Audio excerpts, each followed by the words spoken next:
Hi friends, welcome to my channel. ಈ ದಿನ ನಾನು ಎಲ್ಲ ರೀತಿಯ ಸೊಪ್ಪು ಬಳಸಿ ಮಸ್ಸೊಪ್ಪು ಸಾಂಬಾರು ಮಾಡೋದು ತೋರಿಸ್ತಾ ಇದ್ದೀನಿ. ಚೆನ್ನಾಗಿರುತ್ತೆ ಈ ರೀತಿ ಮಾಡೋದ್ರಿಂದ. ಬನ್ನಿ ಹೇಗೆ ಮಾಡೋದು ಅಂತ ನೋಡೋಣ. 1 ಕಪ್ ಆಗೋಷ್ಟು ತೊಗರಿಬೇಳೆ ಸೇರಿಸ್ತಾ ಇದ್ದೀನಿ. ನಂತರ ಒಂದು ಅರ್ಧ ಕಪ್ ಆಗೋಷ್ಟು ಮೈಸೂರು ದಾಲ್ ಸೇರಿಸ್ತಾ ಇದ್ದೀನಿ. ನಂತರ ಒಂದು 1/4 ಕಪ್ ಆಗೋಷ್ಟು ಹೆಸರುಬೇಳೆ ಸೇರಿಸ್ತಾ ಇದ್ದೀನಿ. ಬೇಳೆ ಎಲ್ಲ ಚೆನ್ನಾಗಿ ತೊಳ್ಕೊಬೇಕು. ನಾನು ಬೇಳೆ ಚೆನ್ನಾಗಿ ತೊಳ್ಕೊಂಡಿದ್ದೀನಿ. 1/4 ಲೀಟ್ರ್ ಆಗೋಷ್ಟು ನೀರು ಸೇರಿಸಿದ್ದೀನಿ. ಇದಕ್ಕೆ ಒಂದು ಚಿಟಿಕೆ ಆಗೋಷ್ಟು ಅರಿಶಿನ ಪುಡಿ ಸೇರಿಸ್ತಾ ಇದ್ದೀನಿ. ನಂತರ ಕಟ್ ಮಾಡಿರೋ ಟೊಮೊಟೊ ಸೇರಿಸ್ತಾ ಇದ್ದೀನಿ.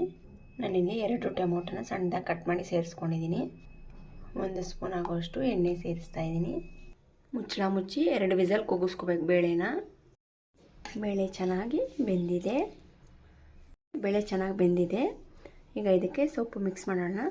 ನಾನಿಲ್ಲಿ ಮಿಕ್ಸ್ ಸೊಪ್ಪು ತೊಗೊಂಡಿದ್ದೀನಿ. ಪಾಲಕು, ಮೆಂತ್ಯ, ದಂಟು, ಚಿಲಿಕರಿವೆ ಮತ್ತು ಇದು ಬಸಳೆ ಸೊಪ್ಪು. ಮಿಕ್ಸ್ ಸೊಪ್ಪು ಹಾಕೋದ್ರಿಂದ ಸಾಂಬಾರು ಚೆನ್ನಾಗಿರುತ್ತೆ. ಈಗ ಇದನ್ನು ಸಣ್ಣದಾಗಿ ಕಟ್ ಮಾಡಿ ಸೇರಿಸ್ಕೊಳ್ಳೋಣ. ಈಗ ಇದಕ್ಕೆ ನಾನು ಸೊಪ್ಪು ಸೇರಿಸ್ತಾ ಇದ್ದೀನಿ.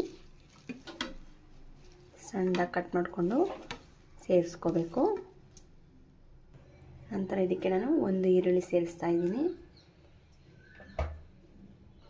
ಈಗ ಇದಕ್ಕೆ ನಾನು ಒಂದು 10 ಹಸಿಮೆಣಸಿನ್ಕಾಯಿನ ನೋಡಿ ಈ ರೀತಿ ಸಣ್ಣದಾಗಿ ಪೀಸ್ ಮಾಡಾಕಿ ಕಟ್ ಮಾಡಿ ಸೇರಿಸ್ಕೊಂಡಿದ್ದೀನಿ. ನಂತರ ಇದಕ್ಕೆ ಬೆಳ್ಳುಳ್ಳಿ ಸೇರಿಸ್ತಾ ಇದ್ದೀನಿ. 2 ಬೆಳ್ಳುಳ್ಳಿನ ಬಿಡಿಸಿ ಸೇರಿಸ್ಕೊಂಡಿದ್ದೀನಿ. ಜಜ್ಕೊಂಡು ಸೇರಿಸ್ಕೋಬೇಕು. ನಂತರ ಇದಕ್ಕೆ ನಾನು 1 ಕಪ್ ಆಗೋಷ್ಟು ತೆಂಗಿನಕಾಯಿ ಹಾಲು ಸೇರಿಸ್ತಾ ಇದ್ದೀನಿ. ನಾನಿಲ್ಲಿ ಎಲ್ಲ ಸೊಪ್ಪನ್ನು ಒಂದೊಂದು ಹಿಡಿ ತೊಗೊಂಡಿದ್ದೀನಿ. ಬೇಳೆ ಪ್ರಮಾಣ ಜಾಸ್ತಿ ಇರಬೇಕು, ಸೊಪ್ಪಿನ ಪ್ರಮಾಣ ಕಡಿಮೆ ಇದ್ದರೆ ದಾಲ್ ಥರ ಬರುತ್ತೆ. ಈಗ ಇದಕ್ಕೆ ರುಚಿಗೆ ತಕ್ಕಷ್ಟು ಉಪ್ಪು ಸೇರಿಸ್ತಾ ಇದ್ದೀನಿ. ಈಗ ಇದನ್ನು ಚೆನ್ನಾಗಿ ಮಿಕ್ಸ್ ಮಾಡ್ಕೋಬೇಕು ಮೊದಲು. ಈಗ ಇದಕ್ಕೆ ಲಿಡ್ ಕ್ಲೋಸ್ ಮಾಡಿಕೊಂಡು ಹಾಗೆ ಲೋ ಫ್ಲೇಮಲ್ಲಿಟ್ಟು ಬೇಯಿಸ್ಕೋಬೇಕು. ಸೊಪ್ಪು ಬೇಯ್ತಾ ಇದೆ. ಈಗ ಇದಕ್ಕೆ ಸ್ವಲ್ಪ ಜೀರಿಗೆ ಸೇರಿಸ್ತಿದೆ, 1 ಸ್ಪೂನ್ ಆಗೋಷ್ಟು. ಮತ್ತು ಲಿಡ್ ಕ್ಲೋಸ್ ಮಾಡಿಕೊಂಡು ಬೇಯಿಸ್ಕೋಬೇಕು. ನಾನು ಸೊಪ್ಪನ್ನ ಈ ರೀತಿ ಮ್ಯಾಶ್ ಮಾಡ್ಕೊಂಡಿದ್ದೀನಿ. ಈಗ ಇದು ರೆಡಿಯಾಗಿದೆ.